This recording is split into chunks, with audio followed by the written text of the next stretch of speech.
하나님의 말씀은 느헤미야 9장 1절에서 22절까지 말씀입니다. 자, 오늘 지금 이 9장 앞부분 말씀을, 전반부의 말씀을 읽었는데 9장은 이스라엘 백성들이 죄를 자백하는 회개 운동에 대한 그런 말씀입니다. 자, 오늘 말씀 속으로 좀 더 들어가 보면요. 첫 번째, 은혜에 반응하자. 은혜의 반응. 반응이 있다는 건 뭡니까? 아직 살았다는 거예요. 반응이 없으면요? 죽은 거죠. 성벽 공사가 언제 끝났냐? 52일 만에 끝났는데 6장 15절에 보면 엘루럴이라고 되어 있습니다. 그게 여섯째 달이에요. 여섯째 달에 성벽이 드디어 새로 세워졌습니다. 자, 그런데 8장으로 건너와서 보면 성벽 재건 다음 달인 7째 달 백성들이 이제 새로 성벽을 세우고 곳곳에 문을 달았잖아요. 수문, 워터게이트예요. 수문 앞 광장에 백성들이 모입니다.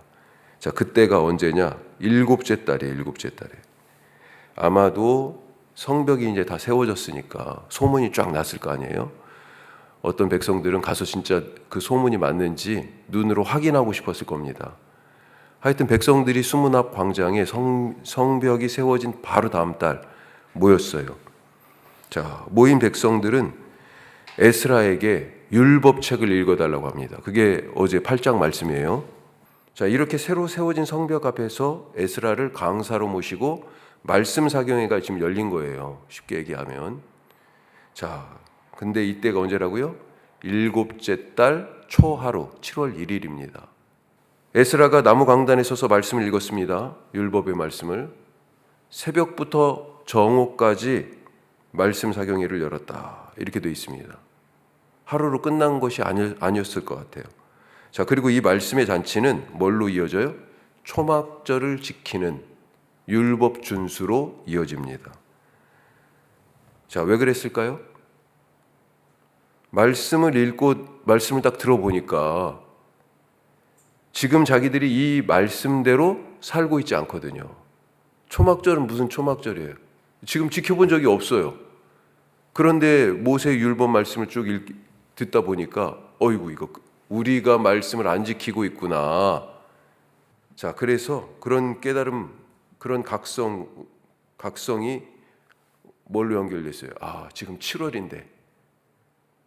자, 7월 1일 지금 에스라가 말씀을 읽습니다. 7월 1일이 신년이 시작하잖아요. 이스라엘 백성들에게는. 나팔절입니다. 나팔절. 7월 10일은요. 대속죄일이에요. 대제사장이 지성소에 1년에 한 번 들어가는 때고. 자, 그리고 7월 15일부터 8일간 초막절이에요. 그런데 지금이 딱 지금 7월이란 말이에요. 그래서 초막절을 지키기 시작합니다. 수문 앞 광장에 모인 이들 말씀을 듣고 곧바로 실천에 들어가요.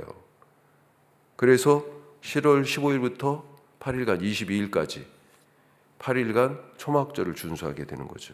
자, 그런데 오늘 말씀 9장으로 딱 들어와 가지고 9장에서 1절을 시작하면서 뭐라고 돼 있어요?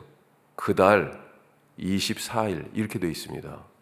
자, 이 그달 24일 때문에 제가 지금 이렇게 말씀드린 거예요. 흩어진 지 22일까지 지금 초막절 축제를 했다고요. 그런데 24일이에요. 흩어진 지 이틀 만에 다시 왔어요. 다시 모였습니다. 왜 모였어요? 회개하기 위하여 모였습니다.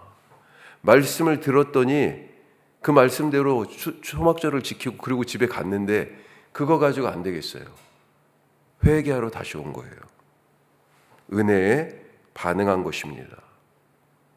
에스라가 율법책을 펼 때 다시 한번 정리하면 그들이 8장 말씀이에요. 그들이 일어섰어요. 일어서는 반응을 했어요. 손을 들고 아멘 아멘 응답하고 이렇게 돼 있습니다.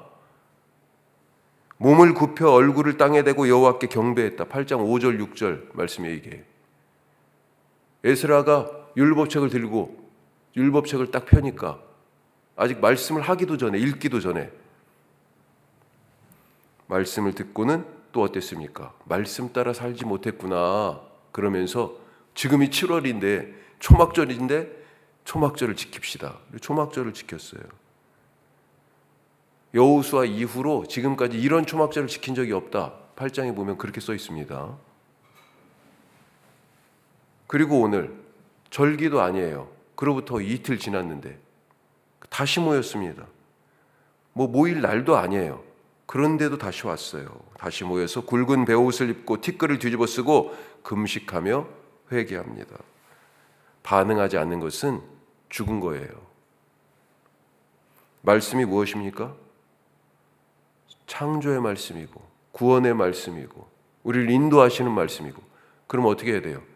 말씀을 읽으면 그 말씀을 따라 가야죠. 인도하잖아요. 인도해. 그 말씀이 생명의 말씀이요? 그러면 힘이 빠지고 탈출구가 안 보일 때 이 말씀을 읽어야죠. 그렇죠. 사랑의 말씀을 들었으면 어떻게 해야 됩니까? 사랑으로 사는 반응을 보여야 되죠. 은혜의 반응이 없으면 죽은 것입니다.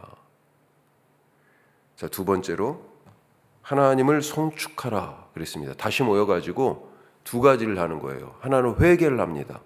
그 다음에 또 한 가지는요, 하나님을 찬양을 해요. 송축하라. 4절에 보면 레위 사람들이 일어나가지고 여호와께 부르짖었다 이렇게 돼 있고요. 5절에 보면 백성들에게 권면을 하는 내용이 나오는데 그 권면 내용이 뭐예요? 여호와를 송축하라. 송축이라는 단어가 3번 나옵니다. 찬양이죠, 찬양. 자, 그러면 여호와의 무엇을 송축하라는 걸까? 여호와 하나님이 우리에게 하신 일을 찬양하자. 자, 그래서 6절부터는 그 내용이에요. 찬양의 내용이 쭉 나옵니다. 아주 길게 돼 있죠. 한마디로 뭐예요? 여호와 하나님이 우리에게 베푸신, 우리에게 행하신, 우리를 위하여 행하신 일들, 요약하면 어떻게 돼 있습니까? 6절 말씀에 여호와 하나님은요, 창조하셨어요. 창조하셨어.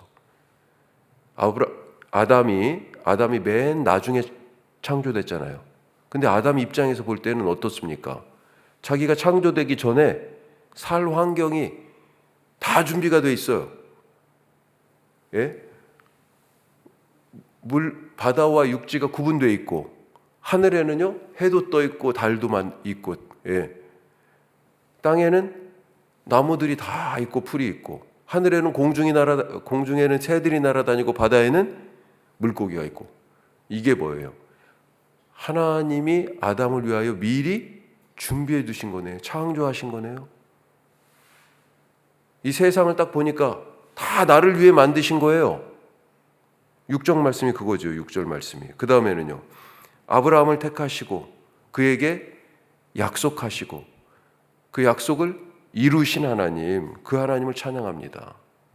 9절부터는요, 애굽의 고난에서 구원하신 구원의 하나님을 찬양해요. 홍해를 가르신 이를 찬양해요. 그리고 곳곳에 광야에서 하나님이 어떻게 인도하셨는가, 어떻게 먹이셨는가, 그래서 옷이 헤어지지 아니하고 발이 부르트지 않았다. 그렇게 하나님을 찬양합니다. 자, 이들이 여호와를 송축하는 내용이 아브라함이 누구예요? 우리의 뿌리, 우리의 시작, 이 히브리 공동체, 이스라엘 공동체의 출발이라고 생각할 수 있는 아브라함부터 쫙 훑어서 내려오는데, 그 모든 시간 역사 속에 출애굽, 시내산, 광야 생활, 가나안 땅에 들어가기까지 그 역사 내내 하나님이 은혜를 베푸셨구나 하고 송축하고 있어요. 오늘 내 인생을 한번 이렇게 되돌아 보실 수 있길 바랍니다. 내가 어렸을 그때부터 하나씩 그러면서 주님, 그때 나를 도우셔서 감사합니다. 주님, 그때 은혜 베푸셔서 감사합니다 하면서 주를 찬양하실 수 있길 바라요.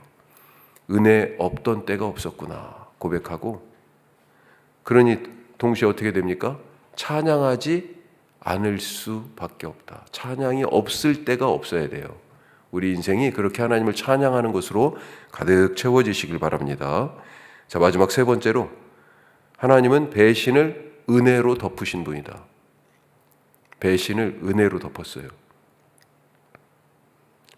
사람들은 배신했지만 하나님은 은혜로 반응하셨어요. 자, 광야 이야기로 이제 오면서 이스라엘에 대하여서 특별히 교만하고 불순종했다라고 하는 그런 고백들이 지금 눈에 띄어요. 하나님을 찬양도 하는데 그 앞에 우리들이 이렇게 교만하고 불순종했습니다. 자, 16절에 보면 뭐라고 되어 있습니까? 우리 조상들이 교만하고 목을 굳게 하여 주님의 명령을 듣지 않았잖아요.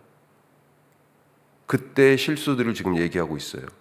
심지어 그 뒤에 보면 스스로 한 우두머리를 세우고 종이 되었던 땅으로 돌아가자 그랬던 일도 말하고 있습니다. 자, 그때 어떻게 하셨어요? 17절 중간 이후에 보면 17절 말씀 중간 이후에 그러나 주께서는 용서하시는 하나님이시라.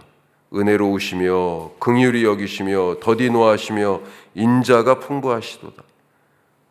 자, 그래서 그들을 버리지 아니하셨다. 충분히 버려도 돼요, 하나님이. 아니, 이렇게 배반하고 불순종하고 애굽 땅으로 돌아가자 지금 그러고 있잖아요. 그럼 뭐예요? 가. 그런데 버리지 않으셨어요. 그랬더니 이 사람들이 또 어때요? 아니, 송아지를 부어서 송아지 우상을 만들었어요. 금을 부어서 송아지 우상을 만들고, 그리고 이 신이 우리를 출애굽시켰다, 우리의 구원자다 그러면서 하나님을 모독했습니다. 이때도 어떻게 하셨어요? 19절에 보면 광야에 버릴 만도 하신데 버리지 않으셨어요. 오히려 구름 기둥과 불 기둥으로 인도하셨다. 길 잃을까 봐. 나아가서 20절에 보면요, 먹을 것도 주세요. 만나도 주어서 먹게 하시고 40년 동안 그렇게 부족함이 없게 하셨다. 대단하지 않으십니까? 아니, 배신하는데, 불신하는데, 의심하는데, 원망하는데, 불평하는데, 반역하는데, 그런데 은혜와 긍휼과 오래 참으심으로 하나님은 반응하셨다.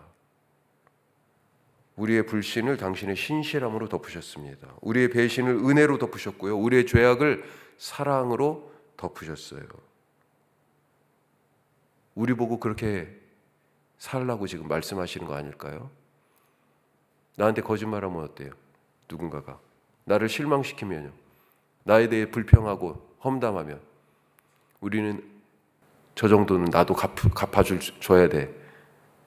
그렇게 생각하는 경우들이 많은데, 하나님은 배신을 은혜로 갚으신, 은혜로 덮으신 그런 분이시다. 오늘 우리도 악을 악으로 갚지 말고 선으로 악을 이기는 하루 되게 하옵소서. 기도하실 수 있기를 바랍니다. 기도하겠습니다. 자, 우리 세 가지 말씀 나눴습니다. 이스라엘 백성들은 은혜에 반응하는 사람들이었어요. 우리에게 하나님의 은혜가 없던 때가 없습니다. 그러니까 매 순간 찬송으로 가득해야 되고 그 은혜에 반응하는 사람들 되게 하여 주옵소서. 기도하시고, 광야 생활 동안에 특별히 교만하여 불순종해서 하나님을 배신했잖아요. 그런 이스라엘을 향해서 하나님은 똑같이 대응하지 아니하시고 오히려 은혜로 그들의 불순종을 덮으셨어요. 우리도 그렇게 살게 하여 주시옵소서. 기도하시기 바라고요. 오늘 우리가 이제 크리스마스 성탄 파티 예배 준비하고 있는데 주님 잘 준비되게 하여 주옵소서. 기도하시고, 오늘 저녁에 금요 홀리나잇이 있습니다. 오늘 기도하는 밤인데 함께 열심으로 기도하며 한 해를 잘 마무리하고 또 우리에게 주신 성탄 파티 예배 잘 준비하게 하여 주옵소서. 초청될 분들이 잘 교회 1년에 한 번 그래도 교회 와서 같이 함께 예배 드리는 날 되게 하옵소서. 다 같이 기도하겠습니다.